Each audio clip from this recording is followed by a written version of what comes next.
for the nice introduction. Today, as the title, my name is Belal Abu Tarboush. I'm an assistant professor who joined me 2 years ago. I came from Canada.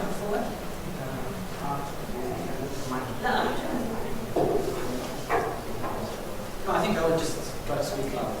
So, as the title reveals, I will be talking about nanotechnology for energy and environment, which means that we are going to introduce a new topic about using the nanoparticle or nanotechnology to serve energy and environment.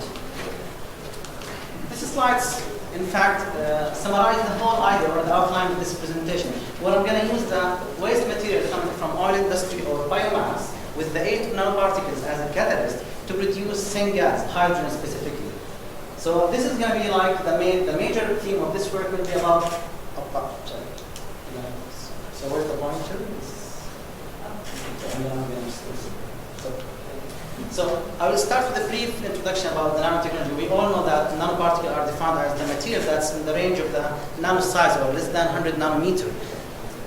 And then it has so many applications in energy, environment, and technology and science. One of the main applications which we will discuss in this presentation is as a catalyst, to use nanoparticle as a catalyst. More specifically is in oil industry, the removal of asphaltene by nanoparticle. And why is that? Because this project was done at the University of Calgary, Alberta, where I did my PhD, where the oil sand industry is the major industry that's working in Canada, in West Canada. So I will start first with a brief background about the heavy oil industry in order to link you to how we're going to link the heavy oil industry with the nanotechnology with energy production. First of all, we all know that heavy oil is characterized by high specific gravity, they have low high to carbon ratio, and they have high content of asphaltene, heavy metals, and sulfur and nitrogen. And the most important one is the presence of asphaltene. Therefore, the oil industry in Canada is always associated with a lot of environmental issues, more specifically the high water consumption, the oil spills, and the high asphaltene content. What's wrong with the high asphaltene content in the heavy oil? In addition to the ugly phase or the complex structure of asphaltene as a bunch of sheets or rings that have a lot of function groups such as hydroxyl, carboxyl, and some heavy metals, vanadium, and nickel. Asphaltene, they are defined as the fraction of heavy oil that's not soluble in paraffinic solvents such as heptane and butane. And they have very complex structures that include sulfur and nitrogen and some other heavy metals that will poison the catalyst during the heavy oil upgrade. Their presence in heavy oil complicates the upgrading process. They tend to precipitate in the pipes, cause pipes blocking, and cause deposition on the catalyst, which lead to a higher operating cost. And in addition to that, at the end of the process, they produce large amount of waste, solid waste.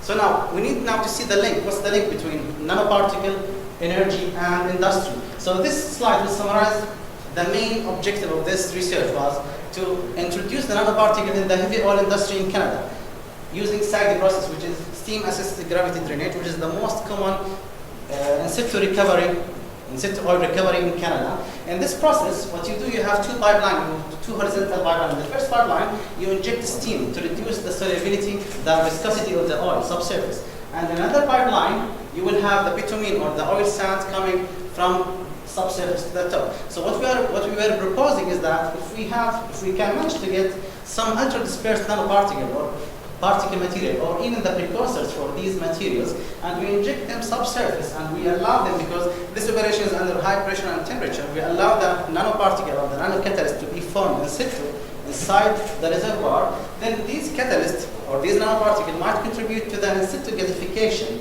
for these asphaltene molecules, because what we are doing here, we are injecting steam, so we can do steam gasification subsurface, which will lead us to produce more hydrogen.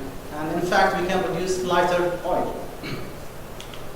In order to do that, we have basically different objectives, but here I'm summarizing them in two main forms. The first thing, we need to establish the mechanism how to form the nanoparticle inside the oil, because this is not an easy stream. So we are adapting the water and oil microemulsion scheme, where you are using the water droplet as a mini reactor inside an organic phase, which is the oil phase.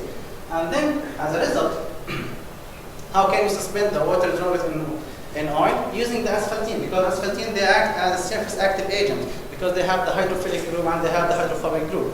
And as a result, then we will have to look at the kinetic and the mechanism of this absorption process. We start with the oil matrix. Our oil matrix was composed of 20% vacuum gasoline oil, 20% vacuum residue, which is really highly viscous material, and 80% vacuum gasoline oil.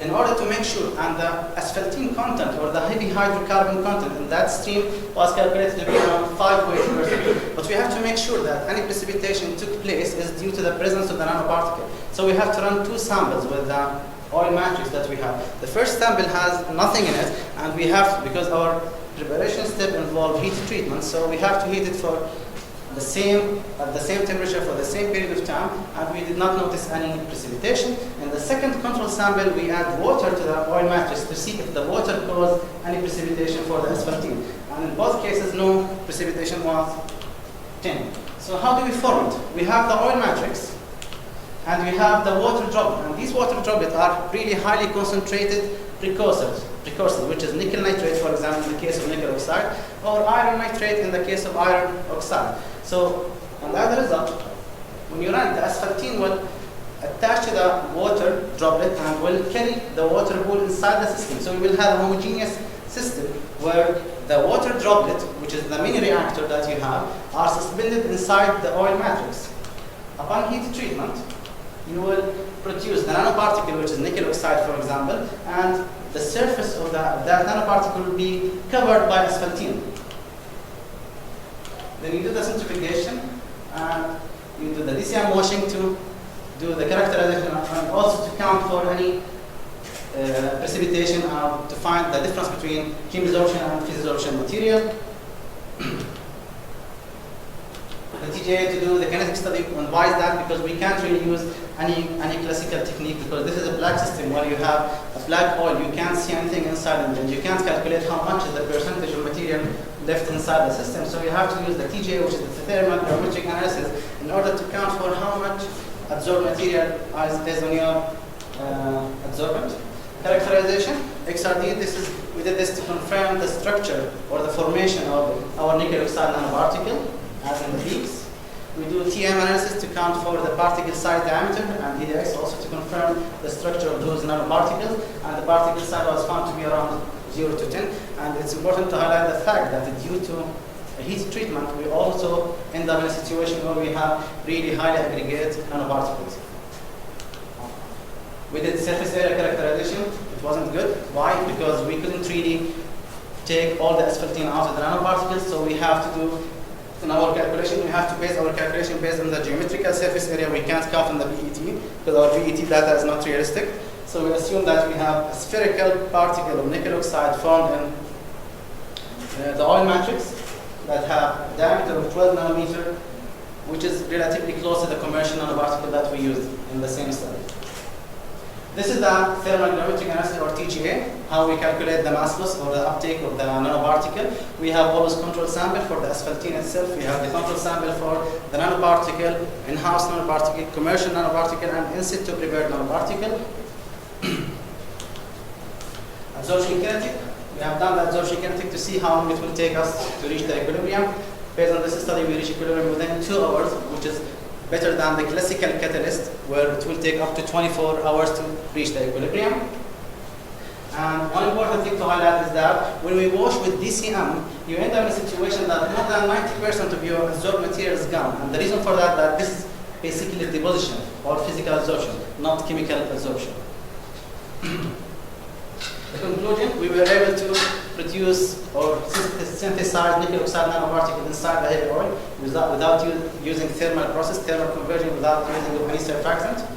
And the situ prepared nanoparticle give us better uptake in terms of asphaltene removal, multi-layer absorption was reported, and absorption equilibrium was achieved in 2 hours or a shorter period of time. So now we're going to go to the next part of this presentation, which is a continuation of that project, and that's what we are doing here at AUB. The only difference that in AUB here we are using the biomass as a source of energy to produce the same gas. So everyone is doing biomass, pyrolysis, or gasification or oxidation. What's new here is that we are trying to combine the waste from different resources to produce energy. For example, the waste biomass, everyone worked on that one. But the new things that we are trying to use, because this biomass, we need to reduce the volume of this biomass. which is, for example, the wood chips. So we are using a chemical binder. The classical way is to use chemical binder, which is sodium silicate. In our case, we are using glycerin from biodiesel production, which is again a waste or side product as a binder, and it works with us. And in addition to that, we are trying to include our catalyst inside the biomass as an in situ prepared catalyst. So instead of adding, for example, iron oxide or nickel oxide or copper oxide, we are adding the precursors of these catalysts inside the wood or inside the biomass as coming from a waste stream from wastewater treatment. Because if you have river water treatment, now you have the concentrate stream, which has high concentration of, for example, iron sulfate, copper sulfate, silicon dioxide. So we are doing, the whole thing is based on a combination of different waste sources. So the research, this is the densification process where we need to reduce the volume of the biomass that we have. We have the form that we are working with is the pellet, or the tablets. And this is the advantage of using this densification process. We reduce the bulk density, enhance mechanical properties, which makes it easier for transportation. Tablets preparation. We use the press. This is the fix. Okay. This is the binding, the effective binding, because this is like the mechanism how the binding works. And this is the way how we prepare our catalysts. We have two different schemes. The first scheme, we will prepare our catalysts ex situ, where we're going to get these. We want to model the situation. We're going to get these precursors commercially and model them, and using thermal conversion, we will convert them into iron oxide, copper oxide, and aluminum oxide. And the other scheme is that when we add them together into the biomass together and let the catalyst form inside the system while we are doing the pyrolysis experiment. In fact, we have done already the first experiment, and we got very promising results for improving the hydrogen. But the only difference that we faced, that when we did the XRD characterization for the biochar that we are doing, we couldn't really see a clear peak for these oxides form. So we are now working on optimization the weight of that precursor that's going to be added to the biomass in order to be able to, for the catalyst to function well, and we can really see it in the biochar. This is the pyrolysis setup that we use, where we are heating the system in a short period of time for 10 minutes at 600 degrees Celsius. Catalyst characterization, this is for the ex situ one, which is another path. And this is some preliminary result about the hydrogen production for the sample that we have. We have the sawdust, which is the material, the biomass itself. We have the sawdust plus glycerin. Those are the two control samples that we have. The sawdust has no addition, so we have the hydrogen percentage. And we can see that there is a trend of increasing the amount of hydrogen percentage in the sample when we use the catalyst, but it's not that much increase. Future work, we need to optimize the type of the catalyst and the quantity of the catalyst that we're going to use, and the preparation technique. Now, on another project, chemicalization of benzenoic acid, we are also preparing a nano-sized catalyst. We are trying to tune the particle of the cerium oxide, zirconium oxide catalyst for this reaction. This reaction is a new reaction in the liquid phase. It has been done a long time ago in the gaseous phase, but in the liquid phase there is nothing in the literature so far. So we are trying to work on this one, where you concentrate the carbon in one molecule. You have two carboxyl group. You concentrate them in one one molecule.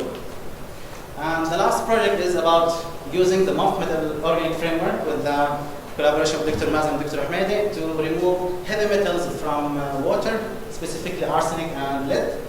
And we get some promising results for the removal of arsenic and lead using room temperature nanoparticle, which is also the smaller size and smaller surface area. Acknowledgement, we would like to thank Munir Masri for the financial support, our students Manar Yunus, Inka, Ali Shoman, and Idris Farah. Thank you so much.